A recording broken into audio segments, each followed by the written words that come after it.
So now let's talk about how to gauge your reps in reserve. This is something I learned from Dr. Mike Israetel. Now, for starters, it doesn't have to be precise, and it won't. This isn't an exact science, but it's going to be way off, and you're really not going to know how accurate it is at all if you haven't trained to failure on that exercise yet to see where failure actually is, at least with that load. So make sure you've at least found where failure is, and then, your RIR is going to be relatively accurate enough, okay? Not precise, but just a good enough gauge. Now, when technical breakdown starts, you know that you are about at 2 to 3 RIR, depending on, the weight and how good at this lift you are and what limiting factors there are and, other training variables. Again, it's not going to be that precise, but we know that technical failure generally coincides with 2 to 3 RIR. Now, with heavier weight, failure will probably be quicker to come when technical breakdown starts and tempo slows down, all right? And you shouldn't go to or past failure as much when you're lifting heavy, just so you know. Now, with lighter loads and high rep ranges, failure is probably a lot further than you think, okay?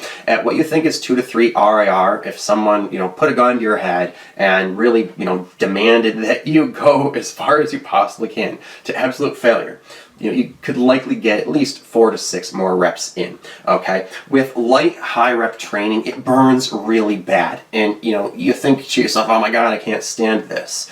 But, once you've gotten into that rhythm, your body will keep repping it out for a long time, a lot longer than you think, especially if you have a good tempo going. Just like what happened to me with the leg machine with my trainer the other day. So your light, high rep sets have a high margin for error when gauging your RIR. So it's really important that you, again, experiment with pushing yourself to failure to see where true absolute failure is. Now, accurately gauging your RIR will take practice and the development of a mind-muscle connection and also mastery of different exercises. Once you've really gotten used to exercises and have a good mind-muscle connection with them, then you're going to be able to gauge your RIR much more precisely, okay? But at times you will be off and you'll have to auto-regulate and adjust. It's not an exact science, so don't stress about it. You are allowed a margin of error because it doesn't make a huge difference anyway, just so you know. This is just really generally something we use to make sure we're training hard enough. So if you feel like you're training hard enough, mission accomplished, right? You don't need to worry if you're gauging your RIR off by 1 rep, okay?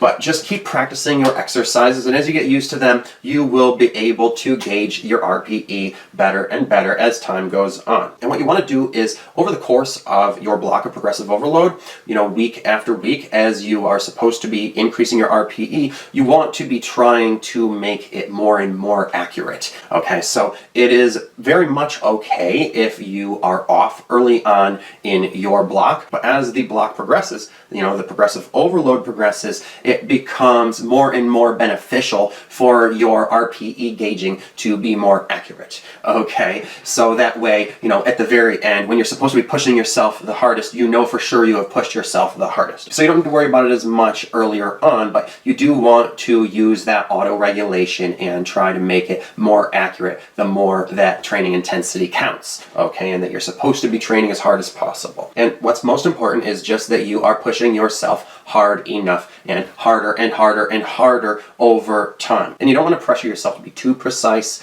or to train too hard, okay? And you also don't want to be making mistakes like calling 0 RIR 2 RIR, okay? If 1 week you're supposed to be training with 2 reps in reserve and you are training to, about absolute failure, it's, really about 0 RIR, don't lie to yourself and tell yourself that that was 2 RIR and try to train harder the next week. You need to either back off if you have a lot more in your meso that you still want to accomplish, or if it's towards the end of your meso, you need to just say, okay, it's time to end the meso. Maybe do 1 more week where you deliberately push yourself to failure and beyond, and then after that, it's time to start over, all right? But don't call 0 RIR 2 RIR and then schedule yourself for doing 1 RIR the next week and then 0 RIR the next week. And at that point, you're training harder than is healthy and you could injure yourself. All right, so pay attention to how each rep feels, and over time, with lots of practice, you'll develop a good enough mind-muscle connection and mastery of the movement patterns that you'll be able to gauge RIR accurately enough and be able to auto-regulate quickly when you are off. All right, so if you were supposed to hit 10 reps at 2 RIR and you do hit 10, but it was to failure, you need to auto-regulate and adjust. So because training to failure or failure training is something that can be a bit risky and dangerous, it can result in overtraining and injury. Some of you out there might be asking yourself, is that something we really should be doing? All right, well, maybe.